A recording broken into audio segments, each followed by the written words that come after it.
everyone, and this is Eddie Aparicio, and I'm joined by my co-host, Anthony Tuan Corral.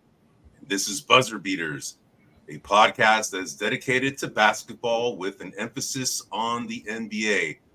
Buzzer Beaters is the property of GrumblingsMedia.com, and you can find Buzzer Beaters at GrumblingsMedia.com, as well as Rumble, YouTube, under the profile Grumblings Media, as well as your traditional podcast outlets such as Spotify, Google, Apple, and Pandora. You can also find us on Facebook and X, formerly known as Twitter.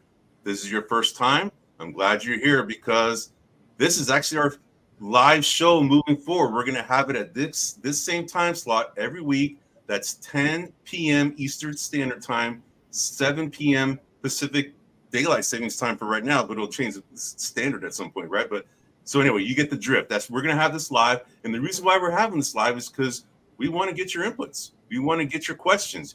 We had a great show last week when we did the live draft show, and we had multiple questions, a lot of good questions, a lot of good commentary. It's good for us to address some of those questions in case we're not covering the items that you like us to talk about. But anyway, the format of the show is we typically pick 1 up to 4 topics each week. And because the draft just happened, and we know free agency frenzy has just happened. I mean, this has been crazy as far as all the transactions that have happened in the NBA over the course since the draft. Tuan and I were scrambling hours to try and get all this information for you so that we can get it to you. And I actually had to suffer through a power outage over here in California. You know, my power went out from like 7:30 p.m. last night till about 7 a.m. this morning. So we were scrambling, just trying to get that, figured out. But then now we're here. We've got the time. We put all this information together, and we're ready to go ahead and start this show. So we're going to go ahead and go over the draft coverage, as far as the analysis for each of the teams. We're actually going to go over 15 teams this week and then 15 teams next week with the intent of finishing all 30 teams by next week in time for the Summer League. And then we're going to go ahead and transition to the Summer League and talk about all the different games that we're seeing, the different players and how they're doing and so forth. So we're going to do that starting next week after we finish the coverage of the draft and free agency. So Tuan, hey man, good to have you, man. I'm sure you were going through a lot of this yourself as far as scrambling. I mean, there's a lot of information that's been flying. There is a lot of info. Hopefully we don't miss anything while we're doing the show. I'm sure things are happening back and forth. I was thinking great. Just as you were doing the intro, I was thinking to myself, just in the back of my mind, how long do we have to remind people that X is Twitter and Twitter is like? I'm curious. You're right. What's the window on something like that? I'm not used to it, man. I still call it Twitter. I mean, it's a branding that's been there for a long time, man. It's just kind of like the same thing with Alphabet, right? I mean that took some time to kind of catch on, for Facebook, but for Google, Meta, Alphabet, all that stuff. So it took some time. Yeah. So. But anyway, what we're going to do here is, like I said, we're going to go ahead and cover 15 teams this week. The way we kind of structured it is that we're going to cover the East first and then the West, but we're going to actually go from how they finished before the playoffs started. So how they were seeded before the playoffs started. So we're going to start with the East and then go to the West, go back to the East, go to the West until we get through 15 teams this week. We're going to go ahead and start off with the Boston Celtics. So just so everyone understands the format real quick, just so everyone understands, we're going to remind everyone, Eddie's going to start off. We're going to remind everyone, what the team needed. Then we're going to go over some of the transaction history. Ed's then going to break down, what he thinks the starting rotation might be and what their bench rotation is going to be. And then we're going to end up giving the team a grade, right? Overall, how they did during the offseason. Right. And so just wanted to kind of give everybody up to speed and keep ourselves honest, make sure we follow that format. For sure, man. I appreciate it, man. So, okay, so we're going to go to the Boston Celtics first, Tuan. When we did the pre-draft show, what we talked about is that all of their main players are tied up, right? And, there's some transactions happened, over the course since the draft of, kind of essentially illustrating what you talked about, right? But so what we indicate is that they needed to hit in the draft for some solid backups. I mean, this team just won the championship. They are pretty stacked. They're just going to add to their riches by drafting players. And I think they got some pretty good players in their draft anyway. So let's go ahead and go over that. And then we can figure out, what kind of grade we want to give them at the end. Awesome. All right. So we want to start with their acquisitions, what they did. Yeah, let's do it. All right. So in the draft, the Celtics had 2 picks. Now, keep in mind, we're going to try to keep everyone up to speed on all the trades. There was a lot of trades, especially in the second round on draft picks. So we're gonna speak to the ultimate team that acquired that player as opposed to who drafted him. But we'll be touching on that. So the Celtics had 2 draft picks. One was the last pick of the first round, as good teams tend to have, and that was Baylor Shearman out of Creighton. So they drafted him, and in the second round with the 54 pick, they drafted Anton Watson from Gonzaga. Not Antoine, like me, not Twan, Anton. No I in there. So just making sure. So that was their draft picks. Right. And then in regards to their kind of free agency / offseason moves, the big one, the highlight of the show is Jason Tatum. He got a max deal, 5-year, $314 million contract. And what would you do with $314 million, bro? Just give me scraps of that, dude. I'll be happy with that, man. Seriously. That's a lot of coin. But that I believe as of today, subject to change, that's the biggest contract in NBA history. So Tatum is the recipient of that until the next big contract comes out, and then he'll get dwarfed. So that was the big one. The second one, which I think to me is equally as big, was Derek White. He got a 4-year, $25.9 million contract. That dude is key. Yep. He's got defensive energy up the wazoo. I mean, he is someone. So, between Jaylen Brown and Jason Tatum and Derek White, because I think Brown signed a contract last year. I think it was a 5-year. So for the next 4 years, they're going to have those 3 locked up, which is great because as anybody who has had a championship team lately, like Denver, like the Warriors, this new CBA agreement and the aprons are just going to freaking destroy teams. I mean, it's just making it really hard for teams to keep talent. And kind of keep moving forward. So Boston's going to feel that pain, not next year, but I think the year after potentially, and for sure the year after that. And then a couple of lower transactions that they did was with Neemias Queta. He agreed to a multi-year deal. Lou Cornett also agreed to a 1-year deal, and Xavier Tillman agreed to a 2-year deal. And Eddie, maybe I missed it. Did you cover what we discussed their needs were? Oh yeah, we did. We essentially what we said is that they pretty much had all their main players tied up, so we thought that they needed to hit some solid backups in the draft because I mean they're already pretty stacked as it is, and I think they drafted a pretty good player in Baylor Shireman. I think he's going to be essentially another Sam Hauser type, kind of a small forward who can shoot. This team is going to be stacked for a while, man. I mean. Their projected starting lineup that I see, it's pretty much the same as last year. You essentially have Drew Holiday, Derek White, Jaylen Brown, and then Jason Tatum and Kristaps Porzingis, although he's probably not going to start the season as a starting center because he's had some surgery. But, you have Al Horford there too as well, right? So, and the rotation pieces, it stays the same too, except that you're going to add Baylor Shireman. So you're going to have Peyton Pritchard, Sam Hauser, Baylor Shireman, Al Horford. Don't know this guy Anton Watson is going to make the rotation, but he's on the team and he's a project, so they have some time to develop this guy. So so they haven't really changed too much, man. They just added to their riches already. And interestingly enough, Twan, one thing that we didn't talk about is that just after they just won the title a few weeks ago, and now they're up for sale. The Celtics are on sale. What was your gut? What was your gut with that decision? What do you think is going on there? I don't know, man. I mean, you would think that. I mean, this guy's probably just capitalizing on the valuation of the franchise is probably going to be at an all-time high, and this guy probably wants to get out and do other things. I don't know, man. That's what I'm thinking. Well, so he's selling high. The conspiracy theorist in me, he looks at teams like Denver. He's looking at Lacob over with Golden State. Yep. And they were paying a lot of money trying to chase another championship. And they're losing money because they're not winning the championship. So I'm wondering if this is he's seeing the CBA agreement. And he goes, they'll never be worth more. And after this, I'm just going to be chasing my tail with money. Exactly. So maybe this is the right time to have to pay all these taxes, all of the luxury taxes, right? Yes, that's essentially what's probably. He's selling high, man, but someone's going to buy it. Someone is going to buy it.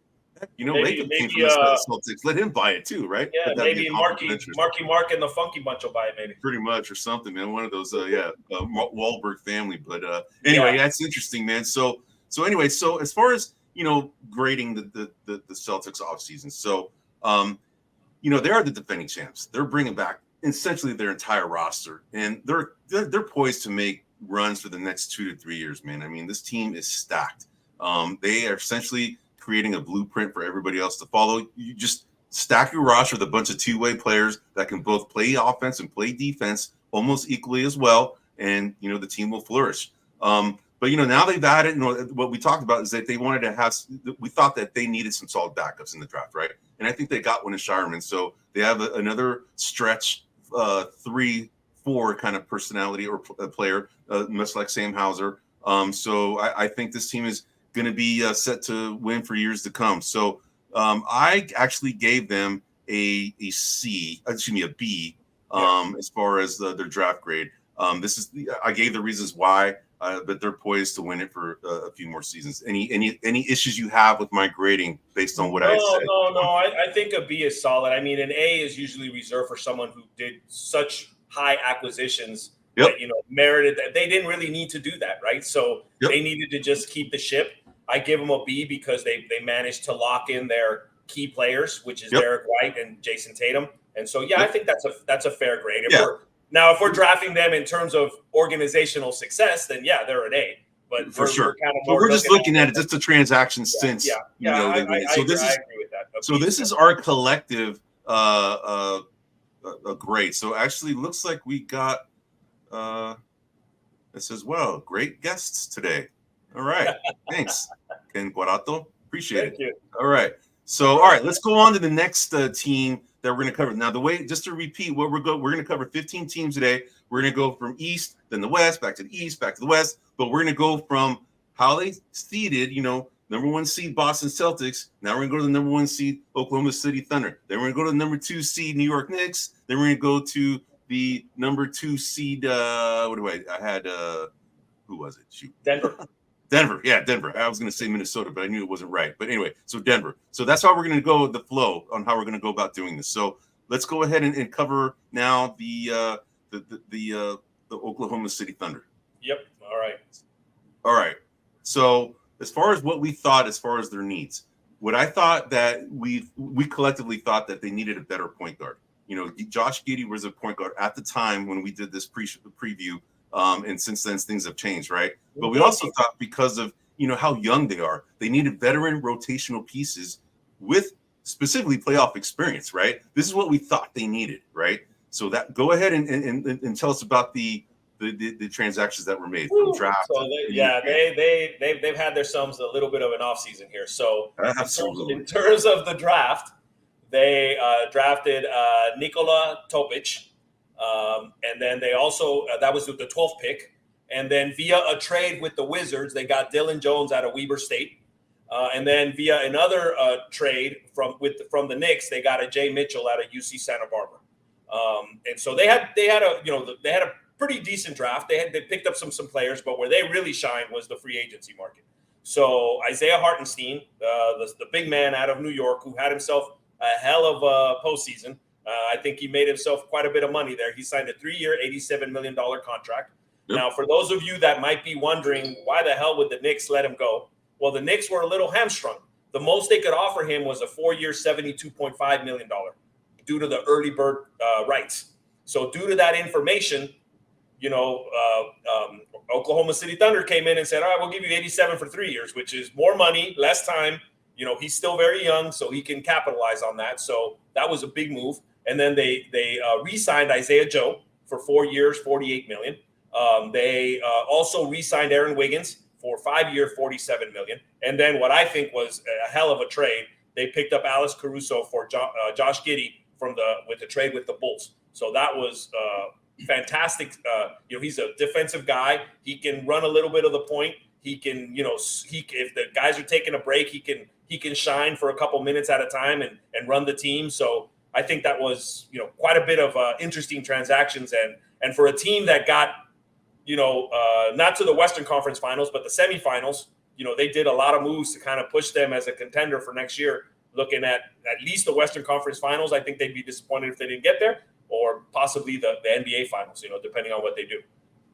Eddie, back at you. What do you think about? All right, man. So, so as far as, how the team looks, all right, their projected starting lineup looks to be point guard Alex Caruso, more than likely. Then you have Shai Gilgeous-Alexander being the shooting guard, or they can, vice versa, that one, right? Then you have small forward Jalen Williams, and then you have power forward Chet Holmgren, and then you have newly acquired center Isaiah Hartenstein. I mean, the rich just got richer. I mean, this team just looks stacked, right? The rotation, they can put either Nikola Topic or Jay Mitchell or Kason Wallace, right, as their point guard. Any one of those three. You have Isaiah Joe as their shooting guard. Then you have small forward Lou Dort and power forward Jalen Williams. I mean, this looks like a pretty stacked team as I look at it, right? So, for that reason, I am going to go ahead and give these guys an A+. Yes. I think these guys hit a home run in the offseason. It's unbelievable what they did. I mean, Sam Presti did some serious work.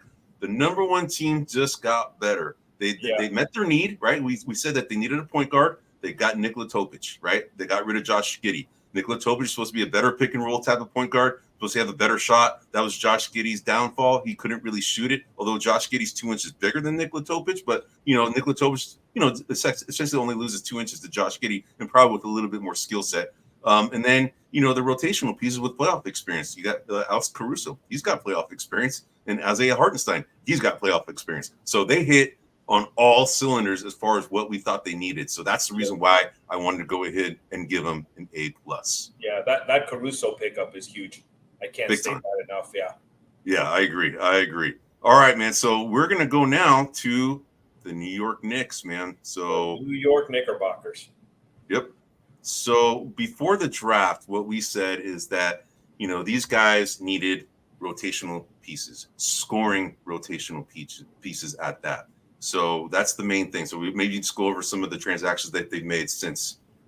Absolutely. So they had a lot of activity in the draft, a lot of trades, a lot of back and forth. But with their 25th pick, Pakomi Diadet, they picked him up with like I mentioned, the 25th pick. And then the rest were results of trades. With the 34th pick via the Trailblazers, they picked Tyler Kolek out of Marquette. With the 56th pick, they picked up via the Suns, Kevin McCullough Jr. out of Kansas.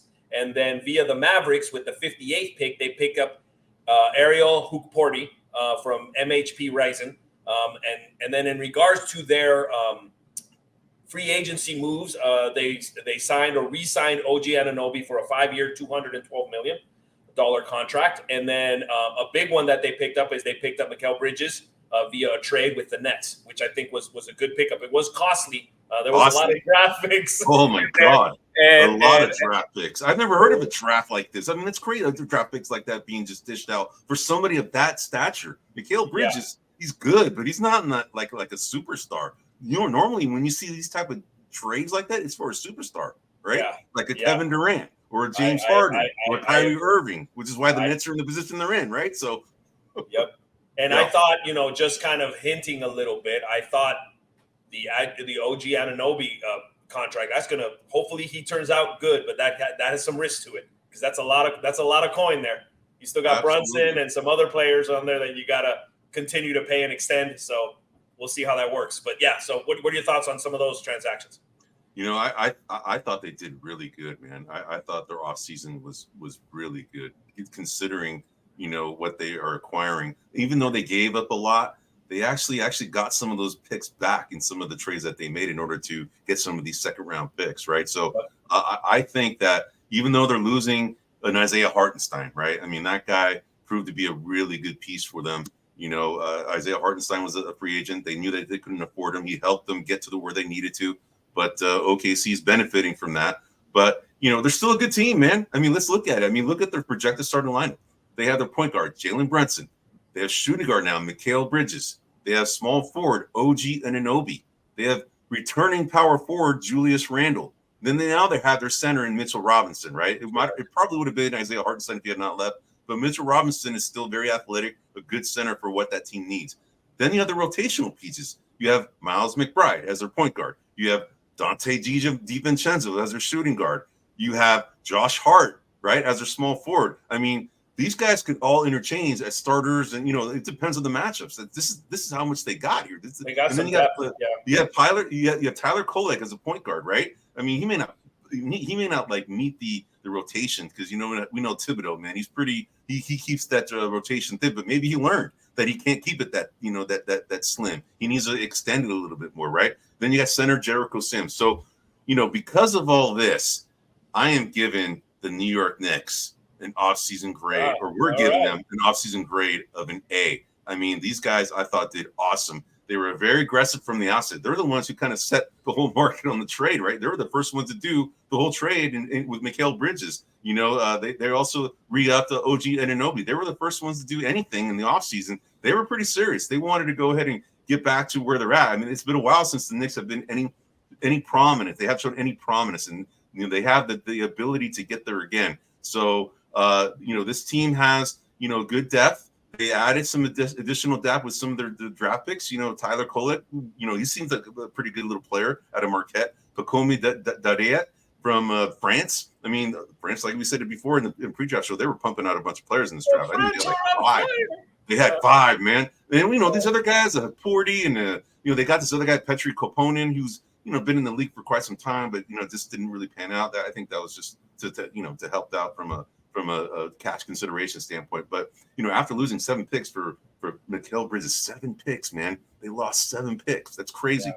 They managed to get back 5 second-round draft picks with for the future. So I thought the New York Knicks did awesome, man. So that's a good job for the New York Knicks. Yeah, I mean they definitely got better. Again, my concern is around the money. And again, I don't normally people listening to the show. It's not your money. What do you care? You're right. I don't care. They can spend all the money they want. But the money impacts what you can do, right? In terms of luxury tax, aprons, who you can acquire. So I'm looking at the money from that perspective, not so much who's getting what. Anunoby can get as much as he can make, right? I'm happy for him. But, if that ties your hands down the road, that's going to be challenging. Yeah, I mean, but they're built to win now and for a few years, man. So I think job well done by the GM. No, I will say the Knicks are looking as good as I have historically seen him since I've been watching the NBA. They're as good today as they've ever been. Yep, absolutely. I agree, man. So, all right. So now moving down the line, we're going to go to the Denver Nuggets. All right. So what we said in our pre-draft show is that they needed a backup point guard badly, right? And they also needed a backup center. Those were the main needs that we thought, right? So you can go ahead and talk about some of their transactions that they made, and hopefully that they're meeting some of these needs. Yeah, well, for them, I had just really one transaction, which was the draft, which was Deron Holmes out of Dayton. That was it. That's it. And again, let me elaborate on that, right? This is also, again, kind of stressing what I was just saying a couple seconds ago. Denver won a championship the previous season. And, and they've had a lot of key players go on to bigger, better things, make more money. As a Contavious Caldwell-Pope, we can talk about that. For example, we'll talk when whoever signed him. It was the Magic, the Orlando Magic for 3 years, $66 million. The Orlando Magic. So Denver's hands are tied. What they can do is limited, again, because of the aprons and the CBA agreement and these luxury taxes and caps that are in place. So they did what they could, but that's all they had right now, currently, right? Things subject to change here in the next couple of days. But as of right now, that was their transaction. Well, they actually did a couple other transactions within the last, I think, 24 hours. They actually went ahead and signed a couple of undrafted rookies. They signed a point guard out of Creighton, Trey Alexander. That's one.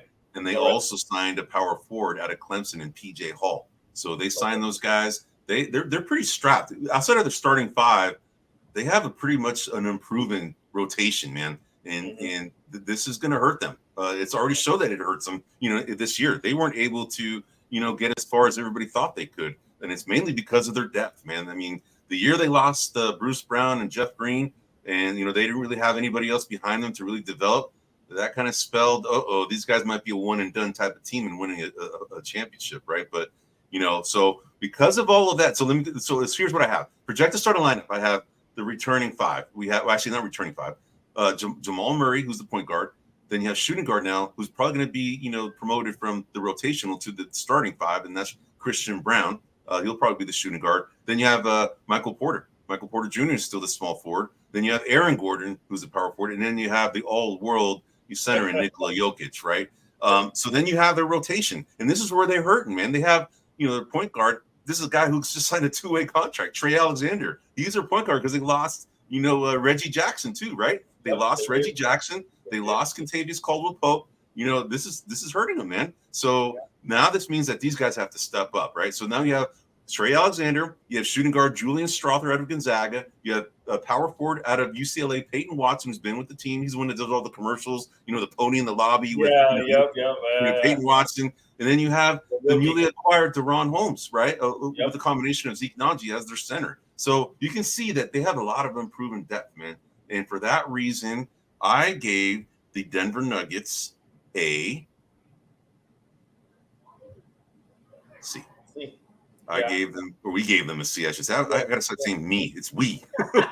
So it's the Latino in you, right? I know. I want to take all the credit, man. No. It's all good, man. Right. So for reasons I already kind of outlined, right? That's the reason why I get their rotation's hurting. Although they did get a player in a Deron Holmes, they needed some additional help, man. And I don't know if they're going to be. They can't do anything really as far as free agency. Really, they're strapped, right? So this is the best they can do unless they do some really, really creative things. So that's what I went ahead and did. So, all right. So now we're going to go ahead and move over to the Milwaukee Bucks. The Milwaukee Bucks. All right. So they had a couple of draft picks. They did no trades for them on the draft night. So they had the 23rd pick. They picked up A.J. Johnson out of Illawarra. And then with the 33rd pick, they picked up Tyler Smith from the G League Ignite. And then they did sign DeLon Wright to a 1-year, $3.3 million. They picked him up last year. He spent some time with the Wizards and the Heat. And so they picked him up as well. And okay. So, And by the way, before we get in there, we didn't highlight like what they needed, right? And what sorry. Yeah, no. What we indicated as what they need is they need an additional scorer behind Giannis. They need more scoring help. It was very evident that Chris Middleton, although he's good, and Damian Lillard, they're both scoring guys. They were missing Giannis big time. So I think they just need one other additional scoring piece to help them out, and they definitely need a lot. They need some speed, man. They looked really slow in the playoffs. They just looked old, right? So, but in addition to who you said, I think you already said A.J. Johnson and Tyler Smith, and you said that DeLon Wright. I mean, it was pretty paltry as far as what they did in the offseason. They really didn't do much.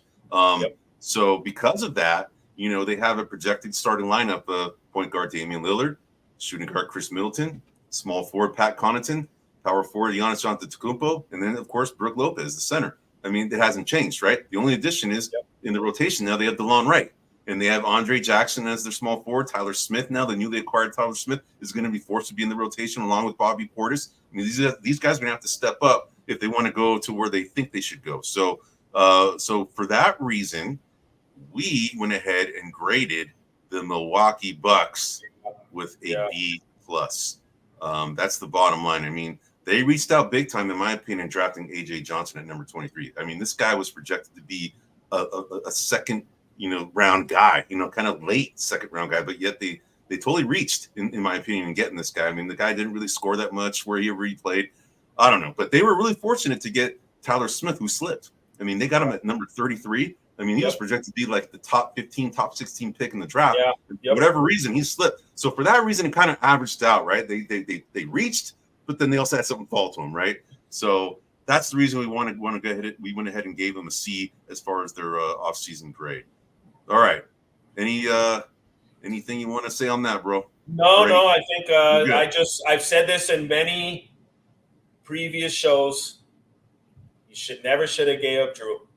Never should have gave up Drew Holiday. That's all I could keep saying. But yeah, man. All right, man. So So now we're moving on to the Minnesota Timberwolves. All right. So Minnesota Timberwolves. What we said in our pre-draft show was that they needed another scoring threat besides Anthony Edwards. They also needed a younger starting point guard. So then now you can go ahead and tell us who they acquired, right? So ask and you shall receive, right? Right on. With the number 8 pick via the Spurs, they picked up Rob Dillingham from Kentucky, who fills a lot of what you just said. Absolutely, he does a lot of what you just said. And then with the 27th pick, they picked up Terrence Shannon out of Illinois. And then they did sign Luke Garza for a 2-year extension or a 2-year renewal. And so those were their acquisitions. But that Rob Dillingham draft pick was huge. I think. Oh, for sure. Pickup for them. For sure. Yeah. And so with that, let's look at their projected lineup. So they have right now, the point guard will probably still be Mike Conley for a little while, although Rob Dillingham's knocking on the door, honestly. But, out of respect, Mike Conley is, he's a respected veteran. He still deserves the reins because he knows the system. So he's the point guard for now, right? Then you have, of course, the all-world shooting guard who emerged, Anthony Edwards, this year as a true force in the NBA. Then you have a small forward, Jaden McDaniels. And then you have power forward Karl Anthony Towns, who's, they showed that the world that Karl Anthony Towns and Anthony Gobert can work together, but I still think they need additional help, not necessarily at the center slot, but just elsewhere. But this point guard, Rob Dillingham, coming off the rotation, off the bench, this guy is definitely meeting their younger starting point guard need for sure, and he's also meeting that scoring threat behind Anthony Edwards. So then you have other rotational pieces. You have Terrence Shannon, the newly acquired Terrence Shannon. You have Naz Reid, and before I actually had Kyle Anderson, but Kyle Anderson got signed today by the Warriors. So we'll talk about that next week, right? Because they're not part of the list this week. So, Eddie, the Spurs have always been an astute scouting organization. And an organization. They needed a point guard. Why would they trade this pick? You know what? Because they got Chris Paul. I understand, but Chris Paul, has a couple of years in him. Yeah, I hear you. But the Spurs. This could have been a relationship. Him and Wemby could have gone, 10 years. Yeah, but so I think Popovich, he recognizes that he needs some veteran leadership. Chris Paul's probably considered one of the best point guards we've had in this league for quite some time. Even though he's at his advanced stage, he's going to help that team flourish because they don't have a point guard, right? Yeah. And Rob Dillingham, as good as he's going to be, he's still a project that's still in the works, right? He still needs to understand how the NBA works, and he's not there yet. Chris Paul has been there and done it. So that's the reason why I think they did what they did. They probably have some other reasons that we haven't seen just yet because we know the offseason is still in play. There's a lot of things that are happening. So there could be things coming down the line from the Spurs. I don't think, any of these teams, their free agency period is over, right? I'm sure it's going to change in the next few hours. We're going to learn about some other things, and this is all going to be, obsolete by tomorrow. So it might be. Yeah. So, all right. So as far as, we covered all of the reasons or all of their transactions. And for that reason, I am giving the Minnesota Timberwolves an offseason grade. We are giving them an offseason grade of an A. I mean, Rob Dillingham for, giving they essentially got a steal, in my opinion, for Rob Dillingham. I think so too. The Spurs only gave up two, first round 4 or 5 years down the line draft picks, right? Yep. In order to I think it was 2031 and 2029 or something like that. I mean, exactly. Yeah. So you combine the capabilities that this guy has, and then you have a very athletic, Terrence Shannon. He still, needs to kind of develop his shot a little bit. He's a very athletic guy, but in my opinion, I would have given them an A+ if they actually got somebody of a caliber on the rotation that's a little bit more experienced. But like I said, this is just a snapshot in time. I think that they might be doing some other things potentially down the road here before the season starts. So that's our grade for the Minnesota Timberwolves. All right, so now we're gonna go to the Cleveland Cavaliers.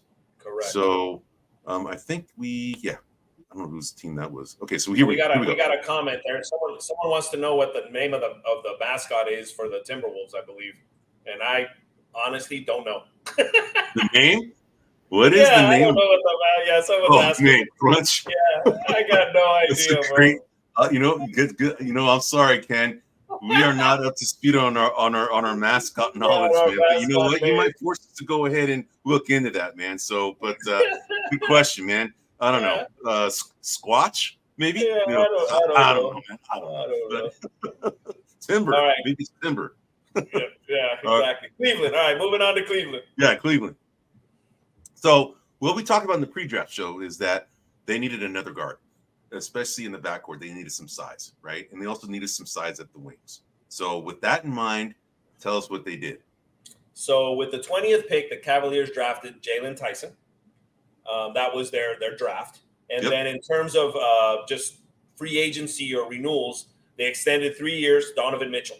So they're going to have him for a couple years, which is interesting because, when we were doing our pre-draft, I saw a lot of conversation about them, the Cleveland feeling like, Garland and Mitchell aren't going to get along. So is there a trade for Garland coming? We were just talking about San Antonio needing a younger point guard. Okay, who knows? But those were their transactions in terms of what they got.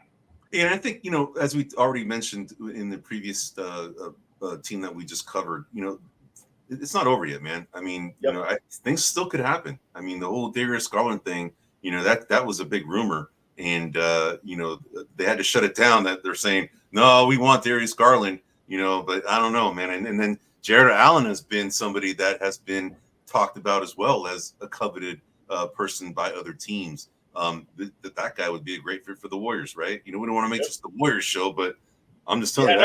He was on my wish list. He was, man. But okay, so like as far as they only had that one transaction. Really, they extended Donovan Mitchell. Of course, that's the second transaction. But they also, the draft pick of Jalen Tyson. So as far as the projected starting lineup, we have the point guard still Darius Garland, but that's subject to possible change. Then we have shooting guard Donovan Mitchell, small forwards Max Strus, power forward Evan Mobley, and center Jared Allen. The same as last year. The same rotation essentially as well, but with the addition of Jalen Tyson. So you have Karis LeVert, you have Isaac Okoro, Dean Wade, and Jalen Tyson. So, they only had one pick, and they picked, they signed their really important guy, for that team. So for that reason, I went ahead and assigned a B minus. We assigned a B minus. Yeah, I think that's good. And for those that don't remember, Jared Allen didn't play pretty much the last round of the playoffs and half the round before that. So, that is something to look forward to for Cleveland. If they had health, maybe they would have gotten a little further in the playoff process. But, just a reminder to everyone that, they had some talent that they couldn't utilize. And so, yeah, hopefully that changes things in the upcoming season. Right. All right, man. I think a B minus is fair. You think it's fair? I think it's good. I mean, they obviously locked up Donovan Mitchell. I think they value him more than Garland, and he's going to be there for 3 years. So if I'm Garland, right, I'm thinking, all right, well, either I get along with him or I don't, right? He's kind of the one they've invested in, at least at this point. So we'll see how that plays out. We'll see how it goes, man. But all right, man. So now we are moving over to the Los Angeles Clippers. Yes. So they were actually quite active. They only had one draft pick in the draft. So that was the 46th pick. They picked up Cam Christie out of Minnesota. Right. In regards to other pieces, Nicholas Batum signed a 2-year, $9.6 million deal. Derek Jones Jr. signed a 3-year, $30 million deal. So, as we know, he was in the finals with Dallas just, a couple weeks ago. Kevin Porter Jr. signed a 2-year deal. James Harden, which we can argue whether that's good or bad, but he signed an extension for an additional 2 years, $70 million. Mo Bamba, who's I haven't heard, where's he been? I haven't seen him. But Mo Bamba signed to a 1-year deal, and Chris Dunn also agreed to a deal. I don't have the specifics as to how long or how much, but Chris Dunn is as well. So the Clippers were quite active. And, obviously, we'll talk about this in a minute, but the big loss was they lost Paul George. They lost Paul George, man. Yeah. And they also lost Mason Plumlee as well. Yes. So, I mean, those are two, especially Paul George being a key piece for him. I mean, Mason Plumlee is sneaky good backup center. And anytime you lose someone like that, and you replace them with like a Mo Bamba, honestly, it's a kind of a downgrade because Mason Plumlee does a lot more. So like anytime you lose like a Paul George and lose a Mason Plumlee and don't really refill that back with similar talent, you're gonna get docked, man, on the grades, man. So so what I have here as projected starting lineup, I have point guard James Harden, shooting guard Terrence Mann, small forward newly acquired Derrick Jones, who's not Paul George, but he's a decent player. He's not Paul George, right? Then you have Kawhi Leonard as a power forward, and you have Ivica Zubac, who is the center. And as far as rotation pieces, you have, the extended Nicholas Batum. You have also extended Russell Westbrook. You have Amir Coffey. You have Norman Powell, PJ Tucker, and now you have newly acquired Mo Bamba. But I gave these guys a kind of a rough grade. Yeah, well, we gave them a grade of D, man. Yeah. So, the reason for that grade is they played a little chicken with Paul George and it backfired on them. Yep. Right. And so, they needed to, they went all in, right, with Harden, Kawhi, and George. They went all in. Yep. They haven't been healthy, at least all of them at the same time. Kawhi's been out. Paul George has been out, although Paul George played the most games last season than he has in quite some time. So, if they were serious about that move, they should have continued giving it a run. But again, like we mentioned, you lose flexibility, you lose things that you can do when you're up against the cap. So, maybe that's why they played chicken. But, maybe they thought George wouldn't leave LA, but PG-13 said, yeah, I'm out. I'm out. Yeah. I'm going to go play with Embiid. Yeah. And he wants a championship badly, man. That's the bottom line, is that he that's what he's playing for. A lot of these guys that are kind of winning, in their twilight of their career, they want to win, and that's part of the reason why I think Klay Thompson, picked the Mavericks, because he sees his window of possibly getting a championship more than going to the Lakers, like his daddy really wanted him to go to, right? So, anyway, next team we're going to cover here, man, is the Orlando Magic. So the Orlando Magic. So what we talked about as far as what their pre-draft needs were, they needed a point guard. And they also needed more rotational depth with playoff experience. Very similar profile to the Oklahoma City Thunder. So with that in mind, what were some of the transactions that they made in order to potentially meet some of those needs? All right. So Orlando had one pick in the draft, the 18th pick in the first round. They drafted Tristan da Silva out of Colorado. Yep. And then they were active. They were active in the free agency market. They re-signed Goga Bitadze to 3-year, $25 million. Yep. They picked up the pre-mentioned Contavious Caldwell-Pope to a 3-year, $66 million. So that again, that impacted the Nuggets. They re-signed Gary Harris for 2 years. Moritz Wagner, 2-year, $22 million. Yep. And then they signed Jonathan Isaac. They gave Jonathan Isaac an extension of 5 years, $84 million. And, Orlando had a pretty good postseason. They actually, I think, went further than we had predicted when we did our prediction in the playoffs.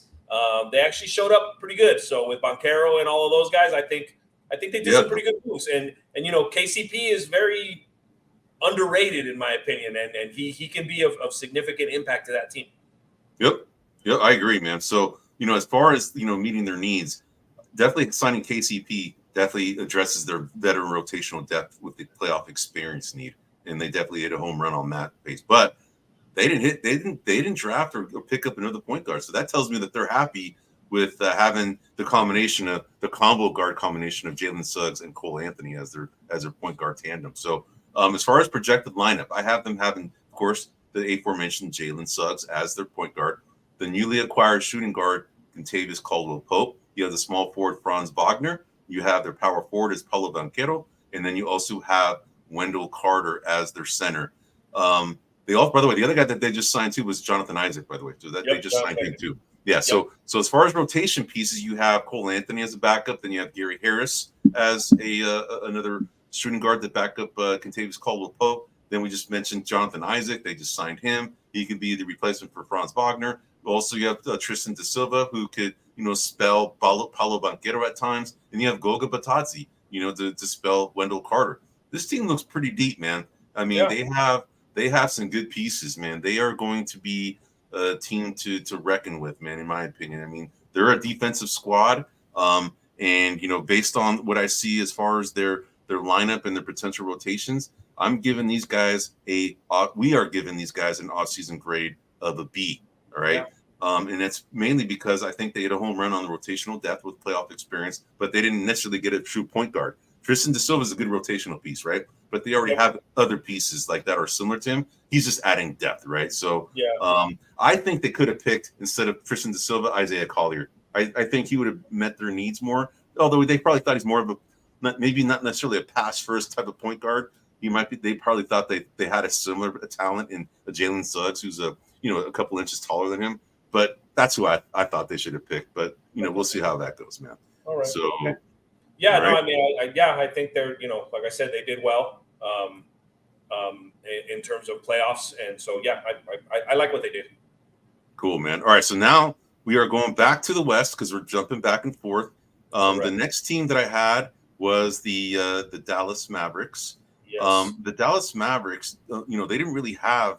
They only had one, draft pick, right? So there's not going to be, much to cover about these guys. But they did some work. So what they needed some 3-and-D players, regardless of position, that are willing to shoot, right, and immediately catch. Immediately shoot, immediately off the catch. That's what we thought they needed. 3-and-D players that fit that mold. With that in mind, who did they take? So in terms of the draft, they picked up from the Knicks Melvin Ajinka out of St. Quentin basketball, which is different than San Quentin here in the Bay Area. That's a whole different thing. Nice. Exactly. So and then in terms of their free agency movement, for those of us that are Warrior fans, our beloved Klay Thompson will be playing for the Dallas Mavericks next year. He signed a 3-year, $50 million deal. They picked up Najee Marshall for a 3-year, $27 million. He left the Pelicans. And then they traded Tim Hardaway Jr. and picked up Quentin Grimes, which that seems like maybe that's just a salary dump, or they're trying to clear space. But I'll let Eddie kind of expand on that. The reason why they did that, man, is that they were trying to make some cap room to sign Derrick Jones Jr. That was like one of their priorities, is to bring back Derrick Jones Jr. And this was a move in order to do that. And unfortunately, it didn't work. Yes. So Derrick Jones left, going to the Clippers, right? So that unfortunately didn't work for him. Yep. So, all right. So with those in mind, they didn't really get, they got a 3-and-D player that can shoot. I mean, Najee Marshall is kind of that type. He can shoot, right? He's probably a better shooter than Derrick Jones. He's more of an offensive-oriented type of guy. Melvin Ajinka, he's a project. We shall see, but he's not necessarily the shooting type. But so as far as what I think their projected starting lineup will look like, of course we have Luka Doncic, right, as a starting point guard. We have the shooting guard Kyrie Irving. Then we have our small forward Klay Thompson, and then power forward PJ Washington, and then center Daniel Gafford. So the rotation pieces, point guard we have Dante Exum, small forward the newly acquired Najee Marshall, although he can probably spell Klay Thompson, for longer periods of time when he needs it. You have power forward Maxi Cleaver, and then of course I think a star in the making, honestly, is center Derek Lively. I think at some point he's probably going to take over as the center over Daniel Gafford, and it'll be a vice versa thing. He'll be Daniel Gafford will be spelling for Derek Lively at some point. So, because maybe you can play them both, depending on who you're playing and if you need some height. Right. So with all that in mind, we gave the Dallas Mavericks a grade of a B. So I think they signed one of the bigger offseason guys in Klay Thompson. I mean, Paul George was probably number one as far as everybody's target. Klay Thompson was probably up there as number two. You also have, Lauri Markkanen as another guy that's out there that's still being looked at. I know the Warriors are kind of looking at DeMar DeRozan. They're still trying to figure out. Yeah, DeMar DeRozan's another one, right? And then you have the Bulls. The guys that are on the Bulls. Zach LaVine is another one who's out there. You don't hear too much about Nikola Vucevic. He might be too much, but anyway, with all that in mind, I gave him a B. I think they did. Landing a home run in Klay Thompson, that was huge. They also got Najee Marshall, but they tried to clear cap space to try and sign Derrick Jones. If they had kept Derrick Jones, I would have given them an A, right? But for that reason, I'm giving them a B. So, and with Klay, they got the 3 part, just not the D anymore, or not as much. Right. All right. So now The next team we have on the docket are the Indiana Pacers. So we have the Indiana Pacers as the transactions that the preseason needs list is that we thought they needed just one more outside shooting small forward. We said that the team is close. In my opinion, Aaron Nesmith, as good as he is, he's a great defender. I just think they need a more offensive oriented guy as a starting small forward, in my opinion. But hey, that was we put a little clip out there about Kevin Durant would be a great fit for him. Yes, we don't know. It's still not over, right? There could be over. Kevin Durant could go somewhere, man. But I'm just saying Kevin Durant would be a great fit for these guys and turn them into like serious contenders. I mean, they're already stacked. This team is very, very deep. So with all of that in mind, as far as needing outside shooting, small forward, who did they draft and how did they address this need? So the Indiana had 2 draft picks in this draft, and they picked up one via trade from the Spurs. So they picked up John Furphy, which I think was, some people had him in the first round, as a first round talent. So I think that was a nice pickup for them with the 35th pick. And then with the 49th pick, they picked up Tristan Newton out of Connecticut. And then with the 50th pick, back-to-back picks, they picked up Enrique Freeman out of Akron. In terms of activity, they did a lot to keep the talent that they had that got them into the playoffs. They got them into the semifinals, the Eastern Conference Finals. Eastern Conference Finals. Which is Obi Toppin. They gave him a 4-year, $60 million deal. And then Pascal Siakam, they gave him a 4-year. They gave him a big one, $189.5 million contract. And then just earlier today, Eddie, I don't know if you saw, they ended up picking up James Wiseman for a couple of years. Wiseman. Yes, James Wiseman, who was... I guess they felt that they needed to fill that void of Jalen Smith going to the Bulls with James Wiseman, right? So, I mean, James Wiseman, I think, could be a good player. He just needs to find a coach that really instills the confidence that he lost. Because that's his issue. He's got the talent. It's just his mentals are not there, man. And hopefully, Rick Carlisle can turn him around, man. If anybody can do it, that guy can. So, I didn't get the details of what they signed him for, but if they got him, it hasn't been disclosed yet. They just but if they signed him for anywhere near the vet minimum, that's a hell of a pickup for Indiana. Oh, hell yeah. A lot of upside there, man. A lot of upside there. Yep. Okay. So those are the transactions. All right. So as far as projected starting lineup, right, they pretty much have everybody the same as last year. They had Tyrese Halliburton, Andrew Nembhard, Aaron Nesmith, Pascal Siakam, Miles Turner. That's their starting lineup. Then they have the rotation. That's TJ McConnell / Tristan Newton. You have shooting guard Ben Shepherd. And the guy that I think would have made a serious difference last year in the playoffs is Benedict Mathurin out of Arizona. He's coming back, right? And that guy's a player. Then you combine him with a John Furphy. Then you already have Obi Toppin, Jarris Walker. Then you have Isaiah Jackson, James Wiseman. Man, this team is deep, man. They look formidable, right? And they're young. And that's, so for that reason, we are given the Indiana Pacers an offseason grade of a B+. Yep. Right. So that's a good. Yep. That's a good grade, and as India, as we know, and you mentioned it, Indiana need defense, right? That's they can run with anyone in terms of offensive runs. They can keep up with anyone, but the defense is going to be, I think, going to need to be a focal point this coming season. Yep, I agree, man. All right, so now we're moving on to the Phoenix Suns. Yes. So what we said as far as the Phoenix Suns. And let me go ahead and just move that off so that people know what we're talking. We're not talking about the Pacers anymore. We're talking about the Phoenix Suns. All right. So what I said is what we said as before the draft is that they need a traditional point guard. They have Devin Booker has been operating as a point guard, and we didn't know if that was something that's sustainable to make them a really good contender in the West. We also said rotational scoring wing, essentially to help back up Kevin Durant with similar capabilities. Although you're not going to get someone like Kevin Durant coming off the bench, but someone that doesn't initially create such a big dip in efficiency, right? With that in mind, who did they go after? Yeah. So keep in mind that Phoenix, they're one of those teams with a lot of veterans that cost a lot of money. So they're also in the hamstrung kind of category in terms of their flexibility. But they weren't in the draft. They had a couple of picks that they got drafted or got traded to. So via the Nuggets, they picked up Ryan Dunn with the 28th pick out of Virginia. That was traded to them, like I said, via the Nuggets. And then with the 40th pick, via the Trailblazers, they picked up Oso Ighodaro out of Marquette. So those were his draft picks. And then in terms of kind of free agency moves, Colin Gillespie signed a two-way deal. Okay. Mason Plumlee, as we mentioned earlier, Mason Plumlee left the Clippers. He signed a 1-year, $3.3 million contract. That seems, like a good return on investment for that amount. They also Royce O'Neal for 4-year, $44 million. Bol, for those of you who are old like Eddie and I, remember Manute Bol's kid. Bol, they signed him for 1 year. And then Monte Morris from the Timberwolves, they signed to a 1-year, $2.8 million contract. Yep. And they also signed Grayson Allen before even the draft started to a 4-year. Okay. $70 million extension. Yeah. So they already kind of, had him tied up, even before the whole big offseason, surge happened. So, so that's and then, they lost Eric Gordon to the Sixers. Mm-hmm. They lost Drew Eubanks to the Utah Jazz.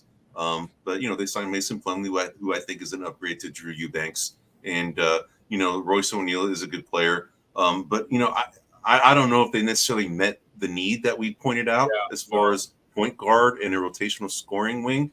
But, it's still a decent offseason. So as far as projected starting lineup, I have point guard, of course, Devin Booker. This is who we thought maybe they should have moved off from as a point guard and put him as shooting guard.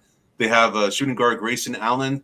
They have Bradley Beal. They have Kevin Durant and then Yusuf Nurkic. It's a pretty formidable starting five. And where they kind of fell short is just the rotation, right? So now we have a rotation of Ryan Dunn, Oso Ighodaro, Royce O'Neal, Mason Plumlee, Bol, right? It still kind of falls short, but it's still formidable because of that starting five. They're just going to be very dependent on that starting five to be, there, right? So, so as far as the Phoenix Suns, we give them a grade of a B as far as their offseason and for the reasons why we just pointed out. So, all right. So now we're moving to the Philadelphia 76ers. We only have 3 more teams to cover before the show's over. So we're just moving right through it, man. So the Philadelphia 76ers are next. So as far as needs, we went ahead and said that they needed wing help. And we also said that they needed to retain Tyrese Maxey, who was a restricted free agent. Those are the keys for this offseason. So with that in mind, what did the Philadelphia? I have a suspicion they may have filled those needs. All right, with the 16th pick in terms of the draft, the 76ers drafted Jared McCain out of Duke. And then with the 41st pick, they drafted Adem Bona out of UCLA. So for UCLA fans, Eddie and I have some UCLA friends. They're a cult over there, you UCLA guys. So another one gets into the NBA. And then in terms of their free agency, the big fish, as we mentioned already, Paul George, 4-year, $212 million contract. They plucked him from the Clippers. We talked about that already. And then the other need, Tyrese Maxey, 5-year, $204 million max deal. They also re-signed Kelly Oubre, 2-year, $16.3 million.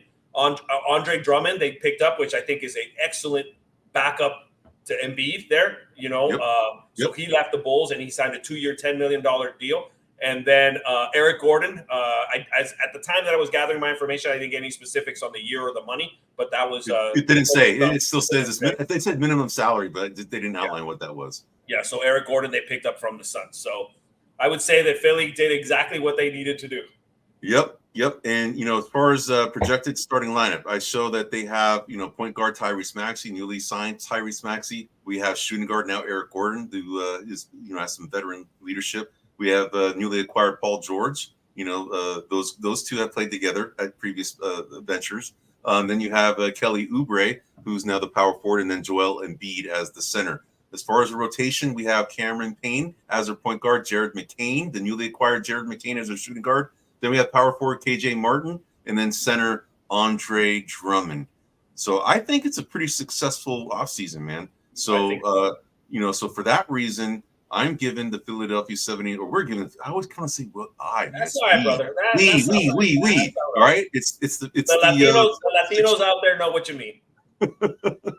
Right. So anyway, so we are giving them an A because I thought that was a very good offseason in all the moves that they made. They got the biggest free agent signing in Paul George. They extended one of the biggest restricted free agent signings out there in Tyrese Maxey. Combine that with Kelly Oubre, and veteran shooting guard Eric Gordon, good backup center and Andre Drummond, and drafting a good shooter in Jared McCain. It's a very successful offseason, man. So, So Eddie, you think they've done enough to potentially bump the Celtics off the mountaintop there for next year? No. The only team, in my opinion, the one team that to me is the threat to the Celtics are the Pacers. The Pacers played them the best, and even though they got swept, they played them the best. And the Pacers should have been up 2-1. They should have been up 2-1 in that series, man. But they just fell apart in the end, man. So that's who I think is their threat, especially if they stay healthy, especially if they have Benedict Mathurin. So anyway, we have two more, man. So we have the last two. We have the Lakers, and then we have the Miami Heat. So as far as the Lakers, we said that they needed essentially a three and D type players. That's what they needed. That's what the flavor of the month in the NBA is 3 and D players, right? Yep. So with that in mind, tell us what they did. So the Lakers had a couple of draft picks. With the 17th pick, they picked up Dalton Knecht, which I think was a steal. If you watch the draft show, we had him predicted. We kept saying like 8, 9, 10, 11. Like we kept going. Slipped way too far, man. He did slip. So they ended up getting, I think, a player that should have been drafted earlier. And then with the 55th pick, as has been the media's covered to exhaustion, they picked up LeBron's little boy, Bronny James, out of USD. And then in terms of free agency, Max Christie signed a 4-year, $32 million contract. But then we also had D'Angelo Russell exercise their player option. Oh, okay. Yeah, so he exercised the player option of $18.7 million to return to the Lakers, but we don't know. Does that mean he's going to stay, or is he going to be a trade asset? Right? Well, he's definitely a valued piece. So we shall see what happens. I know that the Lakers were trying to include him in a sign and trade with Clay with the Warriors. I know that was something that was discussed. Yeah, but the Warriors are like, we had him, we don't want him again. We're good. Yeah, exactly. All right, man. Yeah. So as far as projected starting lineup, assuming that D'Angelo Russell stays, okay, he's going to be their point guard. Then you have shooting guard Austin Reeves, small forward LeBron James, power forward Rui Hachimura, center Anthony Davis. Rotation, they have Gabe Vincent, Max Christie, the newly signed Max Christie, newly acquired Dalton Knecht, power forward Jared Vanderbilt, and then center combination of Jackson Hayes and Christian Wood. So still pretty. I mean, it's to me, it's decent to me, right? As far as what they have. So for that reason, we are giving the Los Angeles Lakers a B. In my opinion, they drafted Bronny James to lure LeBron to stay with the Lakers. I thought that was a good move. Although I think it might have been vice versa. They might, LeBron might have leveraged the Lakers saying, I'm only going to stay, go and draft my son, right? He could, we know that LeBron is the personality to do something like that. Like we have mentioned in one of our previous podcasts, right? One of our highly viewed podcasts of why we thought LeBron James wouldn't be in the all-time starting 5. And the reasons why Twan laid out is because of that personality trait that he's leveraging, right? Yeah. So anyway, but they get great value with Dalton Knecht. And, they get great value. Great value there. And, Vanderbilt missed a lot of the season last year. And, so did Vincent. So having those two guys is like bringing on 2 new players this year. And I still think that they're a team that could be very formidable and go deep in the playoffs. So that's the reason why we went ahead and gave the Lakers a B. All right, man. This season coming up, I'm really going to be interested in seeing the old guard versus the new guard, or the young guard, because the old guard seems like we seem to be in the middle of a transition in the NBA, where, and I'm curious if there's any of the old guard who's going to step up and change that narrative. We'll see, but it'll be interesting. Yeah. If any team that could do it, in my opinion, it would be this team. This team could do it, but again, as it's constructed right now, right? The Clippers are another team that could do it, although losing, Paul George is a big loss. And then, the Warriors, I don't know. It's not over yet. I'm not calling it over, man. All right. So, but those are the 3 teams, in my opinion, that could maybe disrupt the new guard a little bit. but it's going to take some help for sure, man. So yeah, but like we said, Oklahoma had a hell of a free agency. Oh my God, did they have it? They had a huge offseason. Now they didn't. Yeah. I mean, Sam Presti did some work, man. So and Minnesota picked up their point guard of the future, which was sorely Rob Dillingham. Yep. And so the young are getting more and more. The Spurs, who didn't even make the playoffs last year, picked up Chris Paul. And for those that remember, when Chris Paul was at Oklahoma City, he pretty much got I don't want to say a nothing team, but a very young and immature team. He got him into the playoffs. Yeah. And so I would suspect that he's going to do something close to that again with San Antonio, but we'll see. It's possible, man. So, well, anyway, man, we got one more team. All right. And that is the Miami Heat for this week. So we have, as far as the pre-draft show for the Miami Heat, we said they need a traditional point guard and another backup center. So with that in mind, what did they do? So in the draft, they had 2 picks, the 15th and the 44th pick. With the 15th pick, via their own pick, they picked up Kel'el Ware out of Indiana. And then via the Rockets with the 44th pick, they picked up Pelle Larsson out of Arizona. In terms of their free agency transactions, they extended or gave another 2 years to Kevin Love, 2-year, $8 million. Which is interesting. Kevin Love, I believe, and Klay Thompson were both in the same draft class. And it's interesting, the money that one gets versus the other. Both are champions. Right. Both are. It's just interesting to monitor. I mean, obviously, I think Kevin Love's best years are behind him, and Klay, for sure. I think he's still got a lot more to offer. But I think it's the wear and tear that the position of the bigger guys. Yeah, and for those that don't know, there was at one point in time a proposition to trade Klay Thompson for Kevin Love. And the late great Jerry West threw a fit and said, "If you do that trade, I'm going to quit. I'm done." Right? Keep playing, boy. That guy, he knew what he was talking about. For sure. Yep. And then let's see. They got a couple of kind of minor 2-way contract deals that they picked up. Kashad Johnson agreed to a 2-way contract. Zion Pullen agreed to a 2-way contract, and then Drew Smith agreed to a 2-way contract. And for those that don't know, I mean, I'm sure most of you know, but just in case, 2-way contracts are the ability to go up and down between the G League and the organization, and they're limited to the number of games they can play in a regular NBA season. Just for those that don't know, that's what that means. Yep. Thanks for pointing that out. I agree. Yeah. So, all right. So as far as projected starting lineup, we have a point guard Tyler Hero, or point guard Terry Rozier, or vice versa, shooting guard Tyler Hero or shooting guard Terry Rozier. Then you have Jimmy Butler. Then you have Jaime Jaquez, and then Bam Adebayo. Very formidable starting lineup, but in my opinion, they still miss a traditional point guard, in my opinion. As far as rotation, you have Caleb Martin, you have Haywood Highsmith, good little player, and then you have Kevin Love, the newly signed Kevin Love, and then the newly acquired backup center Kel'el Ware. So given their needs, they didn't initially meet their needs for a traditional point guard, but they definitely got another backup center. And then for that reason, I am giving the Miami, or we are giving the Miami Heat. You know what it is? Because I'm reading off the page, man. Hey, anyway, we're giving the Miami. I still love you, big guy. Don't worry about it. All right, man. All right. So, yeah, and then, this is the reason why. It's just that they missed on the point guard need, but they hit on the center need. And this team, when they're healthy, they are a problem, right? But that's the challenge: is keeping these guys healthy, especially a Jimmy Butler. So, correct. All right, man. One of, in my opinion, one of the best run organizations in the NBA is the Miami.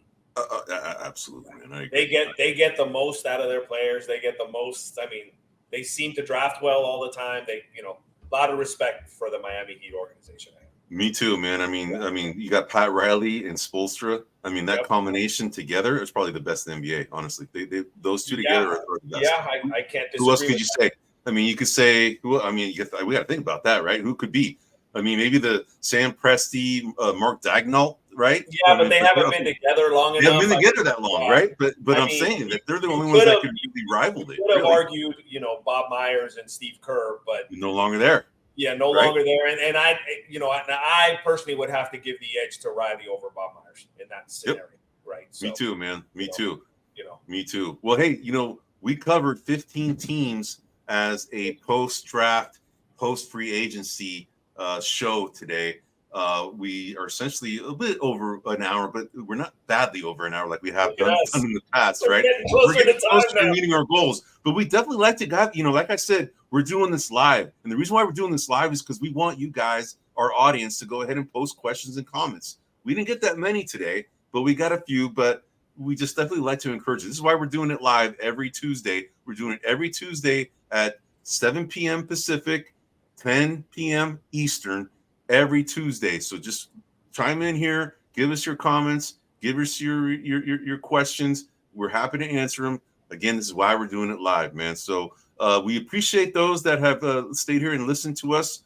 But this is Buzzer Beaters. I'm Eddie Aparicio. This is Anthony Twan Corral. You can find us at grumblingsmedia.com, Rumble, YouTube, also your traditional podcasts such as Spotify, Google, Apple, and Pandora's podcast outlets. And then you can also find us on Facebook and X. And I'm not going to formally tell where that X came from. Right? Everybody should know, damn it. All right. So anyway, this is Eddie Aparicio and Twine signing off for Buzzer Beaters. Hey everybody, this is Big John from Grumblings Media, and I just want to say thank you for watching our content. If you want to support our efforts here at Grumblings Media, just smash the subscribe button right here, totally free, or just go ahead and consume more of our great content. Click either one of these two boxes.